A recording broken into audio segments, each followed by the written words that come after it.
যাবো। আমরা দেশকে ভালোবাসি, আমরা তো মানুষকে ভালোবাসি, দেশকে ভালোবাসি। তাহলে আমাদের মানুষগুলো কেন এখনো 50 বছর হয়ে গেল দেশ স্বাধীন হলো, এখনো কেন চিকিৎসা পাচ্ছে না? এখনো কেন আমাদের ছেলে মেয়েরা ভালো শিক্ষা পাচ্ছে না? কেন একটা মানুষ একটা চিকিৎসা সেবার জন্য সে চিন্তা করে যে আমি হসপিটালে গেলে তো চিকিৎসা পাবো না, আর প্রাইভেট হসপিটালে গেলে তো কারি টাকা আমার পকেটে নাই, আমি কিভাবে চিকিৎসা নিব? রোগে শোকে দুঃখে ঘরের মধ্যে পচে গলে তারপরে মৃত্যুবরণ করে। এখান থেকে তো আমাদের জাতিটাকে বের করে আনতে হবে। অথচ দেখেন কিছু মানুষ হাজার হাজার কোটি টাকার মালিক হয়ে যাচ্ছে, লুটপাট করছে, শুধু লুটপাট লুটপাট আর লুটপাট।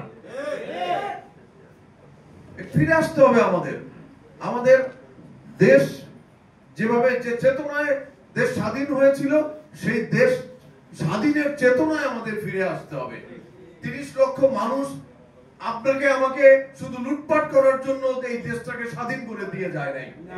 আপনি আমি লুটপাট করব, অঢেল টাকা পয়সার মালিক হব, আর ওনারা শহীদ হয়েছে। 24-এর গণ আন্দোলনে 1,500 ছোট ছোট বাচ্চারা প্রাণ দিয়েছে আপনাকে আমাকে লুটপাট করার জন্য।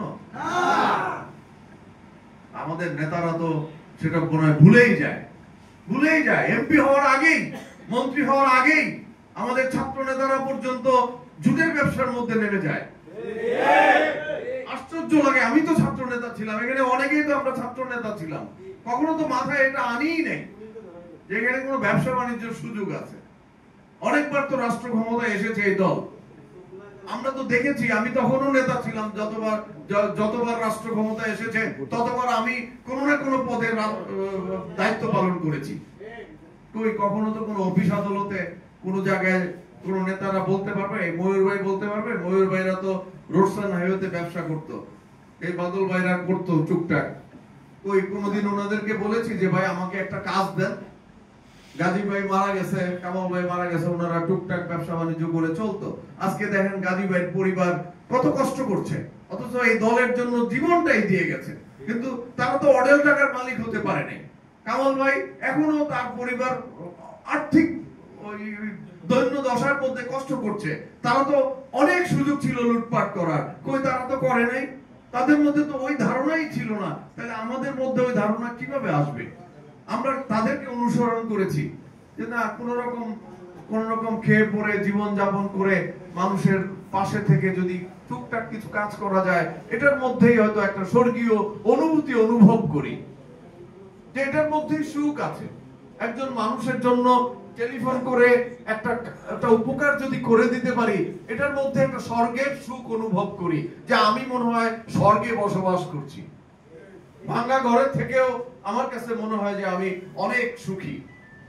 আর কি প্রয়োজন এত কিছু? কি প্রয়োজন? কার জন্য করে যাচ্ছেন ভাই? কার জন্য রেখে যাচ্ছেন? আপনার সন্তান কিভাবে এই টাকা ব্যয় করবে আপনি জানেন? আপনি কি আপনার সন্তানকে এই অবৈধ সম্পদের মালিক বানিয়ে দিয়ে আপনি কি নিরাপদ বোধ করছেন? আপনার সন্তান আপনাকে স্মরণ করবে কিনা, নাকি ভাববে যে আমার বাবা তো চোর ছিল? আপনার জন্য প্রতি বেলায় সে অভিশাপ দিবে যে আমার বাবা চোর ছিল, আমাদের এই চুরি করে রাষ্ট্রীয় সম্পদ লুটপাট করে মানুষের রিজিক লুটপাট করে আমার বাবা অঢেল সম্পদের মালিক বানিয়ে দিয়ে গিয়েছে, আমার বাবা চোর ছিল। এটাই মনে করবে সে আপনার জন্য একবেলা কোরআন খতম করবে না, আপনার জন্য একবেলা নামাজে এই মুনাজাত করবে না, রব্বির হামহুমা কামা রাব্বায়ানি সগীরা, এটা করবে না আপনার সন্তান। কার জন্য আপনি কি করে যাচ্ছেন? সুসন্তান তৈরি করেন আপনারা সবাই। আপনাদেরকে অনুরোধ করে বলছি, আপনারা সুসন্তান তৈরি করে যান।